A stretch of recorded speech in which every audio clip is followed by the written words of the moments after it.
Forest മേഖലയുടെ തന്നെ ഒരു വീഡിയോയാണ് ഇത്. ധാരാളം ആന സഞ്ചരിക്കുന്ന ഒരു പ്രദേശം എന്നതിൻ്റെ തെളിവ് ഞാനിവിടെ കാണിച്ചു തരാം. നിങ്ങൾ കണ്ടോളൂ. ദേ കിടക്കുന്നു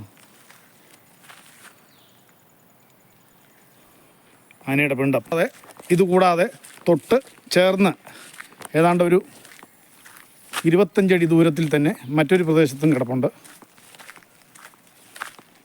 കണ്ടോ? കാണാവോ? ആനപ്പിണ്ടം കാണാവോ? എനിക്ക് തോന്നുന്നു ഇങ്ങനെയുള്ള ഈ ചാലുകൾ കണ്ടോ, ഇത് ടേണിങ് അല്ലെങ്കിൽ ഇത്തരം ഈ ഏരിയയിൽ ഇങ്ങനെയുള്ള പ്രദേശങ്ങളിലാണ് ഇവൻ ക്രോസ് ചെയ്ത് കടന്ന് കയറി പോവുക. കണ്ടോ? ഇങ്ങനെയുള്ള പ്രദേശം ഇതൊരു ചെങ്കുത്തായിട്ടുള്ള ഒരു കയറ്റമാണ്. ഇങ്ങനെയുള്ള പ്രദേശത്തൂടെയാണ് ഇവൻ്റെ ആനയുടെ സഞ്ചാരം. കാണാവോ? ഇത് ഒരാഴ്ച പഴക്കമുള്ള ആനപ്പിണ്ടമാണ് ഈ കിടക്കുന്നത്. ഇതാ 2 ദിവസം മുന്നേ ഉള്ള പിണ്ടം ഇവിടെ കിടപ്പുണ്ട്. ഇത് കൂടാതെ തൊട്ടപ്പുറയും ഉണ്ട്. ഇതൊരു 20 അടി ദൂരത്തിൽ വളമാണ്. ഇത്തരം പ്രദേശങ്ങളിലൊക്കെയാണ് ആന കടന്നു കയറിപ്പോകുന്നത്. ഇത് എനിക്ക് തോന്നുന്നു ആന കയറിപ്പോകുന്ന വഴിയാണെന്ന് തോന്നുന്നു. ഇതേ കണ്ടോ? വഴി കാണാവോ? ചവിട്ടി കയറിപ്പോകുന്ന പാടുകൾ കാണാവോ? അവനിവിടെ നിന്ന് ശാപ്പാടടിച്ചാൽ കാണാവോ? ശാപ്പാടടിച്ച് അതിൻ്റെ ബാലൻസ് ഇവിടെ ഇട്ടിരിക്കുന്നുണ്ടോ? കവുങ്ങ് പറിച്ചെടുത്ത് തിന്നിട്ട് ആന കടന്നു കയറിപ്പോകുന്ന ഒരു എൻട്രൻസാണ്, മാർഗ്ഗമാണ്. കണ്ടോ? കാണാവോ? ചവിട്ടി കയറിപ്പോകുന്ന കാൽപ്പാടുകൾ കാണാവോ? ആനയുടെ കാൽപ്പാട് കാണാവോ? ചവിട്ടി കയറിപ്പോയത് എനിക്ക് വ്യക്തമായിട്ട് കാണാൻ പറ്റുന്നുണ്ട്. വീഡിയോയിലൂടെ നിങ്ങൾക്ക് ഇത് കാണാൻ സാധിക്കുന്നുണ്ടോ എന്ന് എനിക്കറിയില്ല. എന്തായാലും ആന ക്രോസ് ചെയ്യുന്ന കടന്നു പോകുന്ന ഒരു മാർഗ്ഗമാണിത്, വഴിയാണ്. എനിക്ക് സത്യം പറഞ്ഞാൽ ഇവിടുന്ന് വീഡിയോ എടുക്കാൻ പേടിയായിരുന്നു. ഇച്ചിരി അങ്ങോട്ട് മാറിയിട്ട്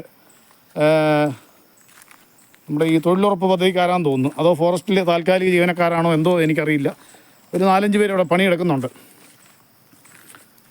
അവരുണ്ടായിരുന്നതുകൊണ്ടാണ് ഞാൻ ഇവിടെ വീഡിയോ എടുക്കാൻ തയ്യാറായത്. കാരണം 100% ഗജരാജൻ്റെ വാസ കേന്ദ്രമാണ് അല്ലെങ്കിൽ താവളമാണ് എന്ന് പറയാവുന്നിടത്ത് നമ്മൾ പെട്ടെന്ന് നിന്ന് കഴിഞ്ഞാൽ ഇവനെല്ലാം മരത്തിൻ്റെ ഇടയിലും നിന്ന് നമുക്ക് കാണാൻ പറ്റുകയല്ലോ. വലിയ വലിപ്പം വേണമെന്നൊന്നുമില്ല, ഇടത്തരമാണേലും പോരെ. അവൻ ചാടി ഇറങ്ങി നീ അതാടാ എൻ്റെ കാട്ടിൽ വന്ന് ചില എൻ്റെ വീട്ടിൽ വന്ന് വീഡിയോ എടുക്കുന്നത് എന്ന് ചോദിച്ച് ചാടി ഇറങ്ങിക്കഴിഞ്ഞാൽ നമ്മൾ പിന്നെ വെപ്രാളപ്പെട്ട് എങ്ങോട്ട് ഓടും?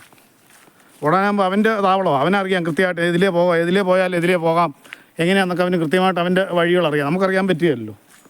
അപ്പോൾ അതുകൊണ്ട് അത്തരം റിസ്ക് എടുക്കുന്ന പണിയൊന്നും ഞാൻ ചെയ്യുന്ന ആളല്ല.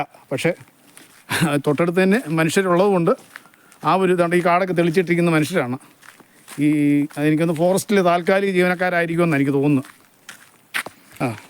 അതാ പണിയെടുക്കുന്ന ആൾക്കാർ. ഇവരിവിടെ നിൽക്കുന്നതിൻ്റെ ധൈര്യത്തിലാണ് ഞാനിവിടെ ഇറങ്ങി വീഡിയോ എടുക്കാൻ തയ്യാറായത്.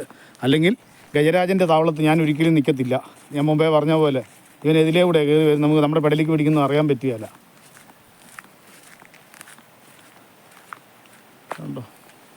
ഇത് വർഷങ്ങൾ പഴക്കമുള്ള ഒരു മരമാണ്. ഇതിൻ്റെ പേരെന്നാന്ന് നമുക്കറിയാൻ മേല. ശരിക്കും പറഞ്ഞാൽ ഉണങ്ങിയിട്ട് വർഷങ്ങളായി. എന്നിട്ടും യാതൊരു പോലും വെക്കാതെ അവൻ നിൽപ്പുണ്ട്. ഇത് ഈ ഗ്യാപ്പ് കാണാവോ? ഈ തൊണ്ട് പോലിരിക്കുന്ന സ്ഥലം കാണാവോ?